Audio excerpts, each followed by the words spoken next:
Et salut à tous les amis, bienvenue sur Mac Forever et aujourd'hui je suis avec Max, je suis avec Julien, mes potes youtubeurs. J'avais envie d'avoir vos avis sur cette nouvelle R5. Voilà, comme on n'était pas invité aux essais presse, nous on fait l'after, mais l'after c'est pour les meilleurs comme on dit. Alors j'aimerais un petit peu votre avis et je voudrais commencer par le design. Max, qu'est-ce que t'en penses? Est-ce que tu l'achèterais cette R5? Ah bah moi ça y est, je vends ma up là, je vais la commander. Non mais elle est vraiment incroyable, très fidèle par rapport au concept. On garde même des petits détails qu'on avait vus sur le concept. Donc niveau design, pour moi c'est 10 sur 10, je valide. Il n'y a pas beaucoup de différence. Julien, t'aimes bien toi? Oui, moi j'adore aussi, comme il a dit Max, très fidèle au concept. J'adore la face avant, la face arrière. En fait, j'aime tout à l'extérieur de cette voiture. Intérieur, quelques petits défauts, mais dans l'ensemble, très belle proposition. Moi, j'adore. Alors le petit truc, moi j'aime bien regarder les petits détails. Vous voyez ici avec le niveau de charge là qui s'affiche ici. Alors avant ils avaient mis la trappe de charge, ils l'ont mis sur le côté. La trappe de charge à l'avant c'est pas mal. Ouais. Heureusement parce que honnêtement brancher son câble là, c'était zéro. Je sais pas pourquoi ils avaient mis ça sur le concept. Mais là oui, on est comme sur la Mégane, c'est beaucoup plus pratique. Alors Max, tu me disais, ici bon on a vu il n'y a pas de 22 kW malheureusement sur la charge. Ça c'est un petit peu dommage. Par contre, ils ont fait un truc pas cool sur l'entrée de gamme. Oui, alors il faut préciser, il y a deux tailles de batterie, donc 40 et 52 kWh. Il y a 3 puissances et sur la version de base, donc 40 kWh et 95 chevaux, il n'y a pas de CCS. Donc tu te retrouves avec une charge 11 kW seulement. Pour avoir le CCS, il faut aller sur la 120 chevaux et là tu auras du CCS 80 kW de puissance. Et ça va jusqu'à 100 kW pour la 150 chevaux, 52 kWh. Voilà, 100 kW c'est pas beaucoup mais ils m'ont dit qu'il y a une bonne courbe de charge donc on va voir, on va tester un petit peu tout ça au niveau des consos. Juju, est-ce que tu aimes les frunks? Oui. Et bah j'ai une mauvaise nouvelle, on l'a ouvert et il n'y en a pas dedans. Ouais, c'est vraiment dommage. Bon, c'est une petite voiture, mais effectivement, je pense qu'il y aurait eu la place de mettre un frunk. C'est bien dommage. Même un petit frunk de 20 litres, ça suffit pour mettre son câble de recharge type 2. Et là, il faudra le mettre dans le sous-coffre. Heureusement, ils ont prévu un petit sous-coffre. Oui, on ira voir après, le coffre est pas si mal. Et par contre, c'est vrai qu'ils n'ont pas de frunk, mais quand tu vois la taille du moteur, le moteur est vachement sur la hauteur, là, avec l'inverteur et tout. On a les images là-bas. La batterie est assez compacte. Tu te dis, bon, c'est peut-être déjà rentré au chausse-pied, donc le frunk pour la prochaine fois, quoi. Qu'est-ce que vous pensez des feux les amis? C'est plutôt sympa. Ce petit effet, je sais pas si vous avez vu, il n'y a que la moitié qui fonctionne pour le clignotant. Mais la question c'est, comme tu disais, est-ce qu'on l'aura aussi sur l'entrée de gamme? Peut-être qu'on aura juste ça finalement. Ouais, c'est possible. Et alors on m'a dit qu'il nous fait un petit clin d'œil quand on arrive, hein. La signature lumineuse c'est important maintenant. Ils ont quand même pas mal travaillé ça. Le petit coq hein, qui est partout sur la voiture, hein, parce que lui elle est fabriquée en France, donc ça c'est quand même cool.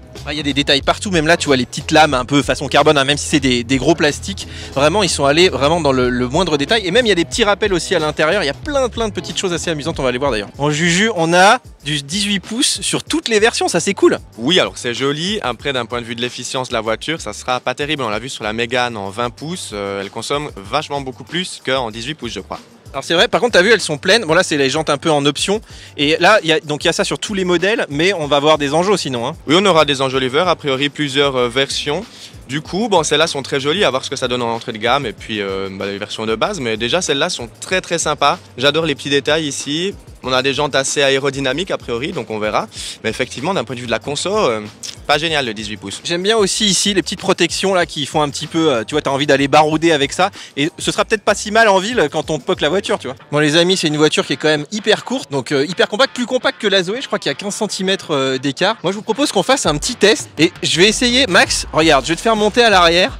Et Julien, tu vas régler ton siège. On va voir si Max peut rester en vie. Là je monte pas, c'est mort. Ouais, il n'y a pas beaucoup de place. Alors t'as vu, par contre, il y a quand même une bonne marche pour monter. Hein. Les batteries ont l'air de prendre pas mal de place. Julien, t'es installé comme il faut là? Oui, je suis installé comme il faut. Là, je me suis un petit peu ravancé, donc j'espère que t'as un peu de place. Je sais pas. J'ai rien.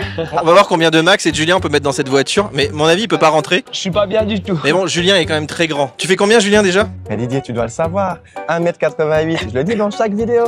Ça devrait être interdit dans les voitures, ça. Bon, on va faire le contraire, on va essayer de mettre un Max à l'avant. Plus compact le Max, alors que le Julien, lui, il est difficile à caser quand même. Toi, en fait, tu peux te coucher sur la banquette si tu veux. Oui, mais là j'ai de l'espoir, tu vois. Il suffit Il monte un petit peu son siège et je pense que je peux caler mes pieds dessous. Max, il rentre dans un siège bébé même. Oh non, quand même. Il est plus grand que moi en vrai. Bon, les amis, c'est pas si mal là. Il manque 1 cm ou 2 cm. Mais sinon, au niveau des genoux, tu vois, c'est correct. Au niveau de la tête, par contre, là je touche. Je suis un peu recroquevillé, mais ça passe pour les petits travers. Bon, on va voir le coffre, les amis. Il paraît qu'il y a des bonnes surprises. Bon, Julien, je te propose d'ouvrir le coffre, vas-y. Allez, ça part. Coffre manuel, du coup. Logique.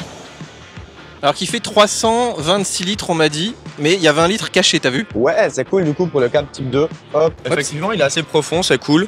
Bon, ici on a du plastique dur, mais bon, je trouve ça passe. Hein. En fait, t'as vu, il est profond comme la Mégane. En fait, tu rentres les bagages à l'intérieur, donc belle capacité quand même, vu la taille. Et puis ce qu'il disait, c'est que tu mets les courses, et puis tu peux quand même, voilà, tu as accès quand même à tes câbles, parce qu'ils sont un peu à l'avant. Comme il n'y a pas de frunk, ça permet, voilà, si tu l'as pas rempli totalement, tu peux quand même y accéder. Après, tu peux pousser la banquette aussi. Et franchement, c'est pas si mal pour une voiture de moins de 4 mètres. Max, je suis sûr que tu regrettes l'absence de frunk. Bon, moi je suis pas trop team frunk en vrai. Ah bon? Ouais, je trouve pas toujours... C'est pas toujours pratique d'aller chercher la manette, machin. Donc franchement, moi, juste un coffre grand comme ça me suffit largement. Je pense que sur tous les aspects là, c'est une réussite. Par rapport à la E-Up, tu montes en gamme sur tout là. Ah oui, là, clairement. Faudra en revendre 2 ou 3 par contre. Oui, ça c'est sûr, parce que celle-ci, à mon avis, elle va pas coûter 25, hein, un petit peu plus quand même. Et juste si je pouvais noter un truc, je trouvais ça assez léger quand même, ça fait vraiment toll. Un peu comme la Spring, tu sais. Ça c'est vraiment pour... Et tu sens qu'ils ont fait quand même des économies un peu Ouais. partout, mais ça présente bien. On va dire que c'est acceptable vu le prix, si le prix est contenu, parce qu'on connaît pas le prix. Hein. C'est ça. Et toujours le petit détail qui fait plaisir, le petit coq français qui est là encore une fois. Il y en a partout, hein, c'est comme Jeep maintenant. Bon Max, j'ai vu que t'as amené ta petite baguette de pain. Ouais. En plus elle a l'air fraîche, t'as vu, c'est une vraie.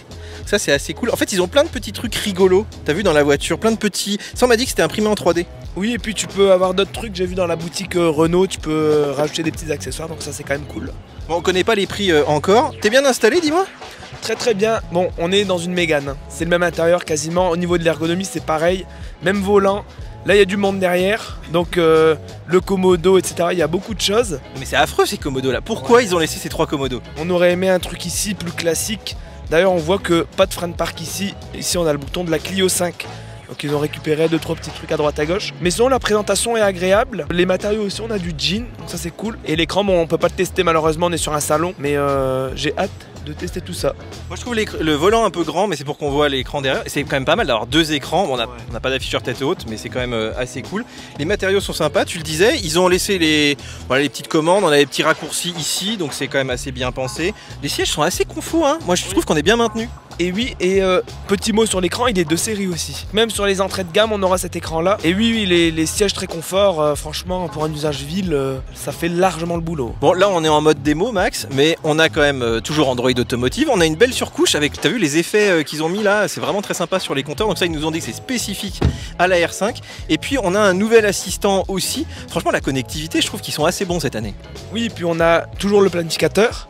Et on a un petit assistant qui fonctionne aussi avec ChatGPT. Donc tu vas pouvoir aller un petit peu loin dans les requêtes, on va dire.